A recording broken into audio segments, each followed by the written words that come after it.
At eto na nga po, yung ating manok. Sakto, nagbabaha na sila. At so, what's up, good day mga idol ko. Yan na nga po, papakita ko na po sa inyo ang ating white jacket at ang ating white kelso na pinagtama na po natin.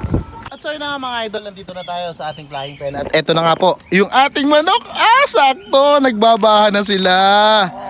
Napakaganda mo at napakapogi mo naman.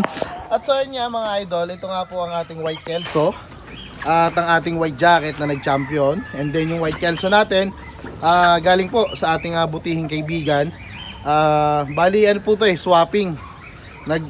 Bali kumuha siya sa akin ng white jacket tsaka kanawayon. And then ito nga po ang kapalitan, etong white kelso para mas ma-improve at mas ma-upgrade natin yung ating manok. Ayan. Medyo natakot siya Nakailang baba kasi, mga nakalima na siya Yan alagang El Toro kasi yung ating white jacket na yun